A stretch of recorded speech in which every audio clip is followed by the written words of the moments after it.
Hi అండి, నమస్తే. ఈరోజు ఇడ్లీలోకి హోటల్ స్టైల్లో సాంబార్ ఎలా చేయాలో చూసుకున్నామండి. ముందుగా 2 కప్పుల కందిబ్యాళ్ళండి బాగా కడిగి తీసుకున్నాను.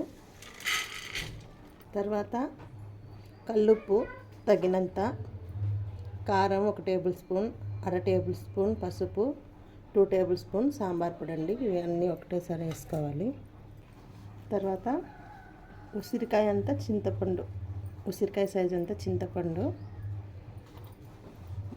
ఒక 3 వంకాయలు,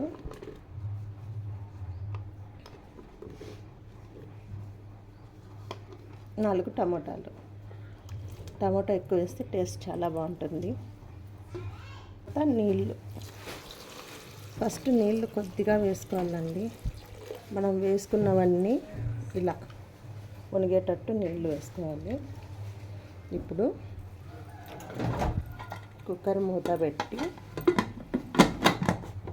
4 విజిల్స్ వచ్చే వరకు స్టవ్ మీద పెట్టుకుందాం. చూడండి, 4 లేదా 5 విజిల్లు వచ్చిన తర్వాత మెత్తగా ఉడికిపోయి ఉంటుంది. దీన్ని పప్పు గిత్తితో మనం మెత్తగా రాముకుందామండి. ఇలా మెత్తగా చేసుకున్నాక దీన్ని పక్కన పెట్టుకొని ఒక గిన్నెలో నీళ్లు తీసుకొని ఇవి కొద్దిసేపు స్టవ్ పైన పెట్టి వేడి చేసుకోవాలి. చూడండి, పప్పు మెత్తగా అయిపోయింది. నీళ్ళు డైరెక్ట్గానే చల్లనీళ్ళు వేయచ్చు, కానీ కాంచి వేస్తే బాగుంటుంది.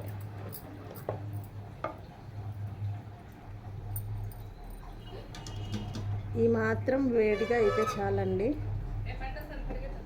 ఈ మాత్రం వేడిగా అయితే చాలు. మనకి ఎంత వాటర్ కావాలో అని వేసుకొని పప్పు గిత్తే ఇంకొకసారి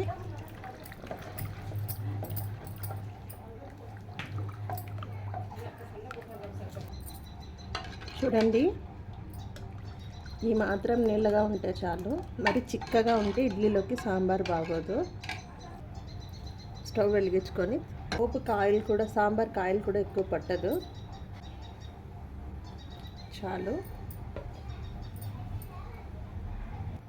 తిరువాతకు కావాల్సిన పదార్థాలండి: ఎండుమిరపకాయలు, కరివేపాకు, ఆవాలు, జీలకర్ర. ఇవి 4 చాలండి. ఆయిల్ హీట్ అయ్యాక ఫస్ట్ ఆవాలు జీలకర్ర వేసుకోవాలి.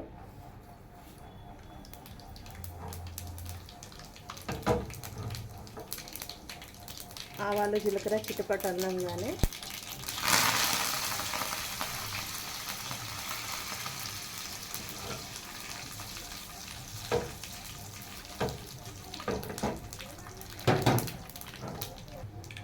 తర్వాత అయిందండి, సాంబార్ గిన్నె పెట్టుకొని